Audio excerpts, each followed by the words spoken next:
Энэхүү улс төрийн нүүдэл яаж ч өөрчлөгдөж болзошгүй энэ цагт улсын хурлын гишүүн Чулуун Бэлгийн Лодой Самбуу хөшигний ардах улс төрийг цуврал намаар илчлэнэ гэж мэдгдлээ. Тэрээр өөрийн намтар бүхий хугархай эрүүний шүл номоо өнөөдөр үлгээд авлаа.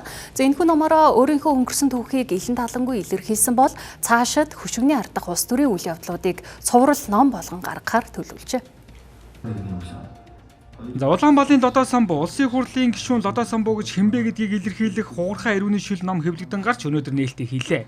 Энэхүү номоос дан ганц Чулуун Бэлгийн Лодой Самбуу гэдэг хүний тухай уншихгүй. Өнгөрсөн хугацаанд өрнөсөн улс төрийн үйл явдлууд хийгээд ирээдүгөө бүтээхээр тэмцэж байгаа мянган залуучуудын үзэж туулж буй замыг зохиогч өөрийн түүхээрээ илэрхийлсэн нь уншигч танд нэгийг бодуулж хоёрыг тунгах завшаан олох нь гарцаагүй. За хугархай эрүүний шүл номын нээлтийн арга хэмжээч содон шийдэл ховор хүмүүс сонирхолтой ярилцлагуудаар хөвөрсөн юм а. Хугархай эрүүний шүлгээр юу бодогдож байна? Шүл бас бодогдож байна. Эрүүл урвал бодогдож байна.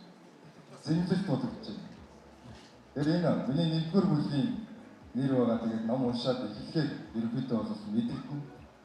Хамаг бүхэн бороо мэт арилгахад гэрэл зураг чороо мэт үлднэ гэдэг өөрийнхөө одоо цомон дээр хүүгийг энэ ном дээр олж бичсэн байсан. А бид нар юу гэхээр цаг хугацаа салхи мэт цахилан өнгөрсөж цагийг тэмдэглэн өнгөрсөн ном бол тахил мэт үлднэ гэдэг юм аа. Тэгээд таны ном тахил болж үлдэх болтойгоо. Өсөлтөө болчихсон баярлалаа. Улаанбаалын Лодой Самбуутай бас улам их сайхан амжилтыг ном бас уншуултаа олон дахин хэвлэгдсэн. Тийм оргил сайхан ном гахын өрөөлийг бас өргөё. Баярлалаа. За нээлтийн арга хэмжээ ховор хүмүүсийн дурсамж хоржоонтой яриагаар хөтлөгдөж зохиогчийн нэрийн хуудас болсон Улаанбаалын нэгэн содон дугаар болон хадгалагдаж байгаагаараа онцлог байлаа. Тэгээд одоо Лодой Самбуу миний отхон хөө. Отхон хүмүүс одоо намайг өөдөөж маш их өндөр буйнаар ирсэн хүү байгаа. Тэгээд аль багын л ер нь яг сургуульд орохоос л өмнө бичиг үсэг мэдэхгүй байж баахан цаас тэрэл чирээс татчаал ээж би юм битсэн хурал эхэлсэн байх шүү битгий ороорой гэж ингээд эдэг хүүхэд байсан. Тэгээд би хүүгээ сургуульд орохоос өмнө зурагт үзэл ээж минь энэ юу гэж энэ ямар өсгөө энэ юу гэж одоо юу гэж гэсээр байгаа сургуульд орохоос өмнө үсгээ мэддэг болцсон. Тэгээ өнөөдөр хүүдээ их баярлж байна.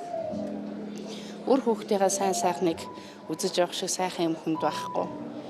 Өнөөдөр миний хөө төрийн хүн гэхдээ бас л хүний амьдрал юм чинь бодит амьдралыг туулж ирсэн. Тэр тухайгаа бичээд одоо ном бичиж сууж ийн гэж хүүгээ ер нь зүтэлсэнгүү. Тэгээд одоо хүүдээ маш их баярлж байна. Ээж аваагаа баярлуулах шиг сайхан юм. Ер нь хаа байх вэ?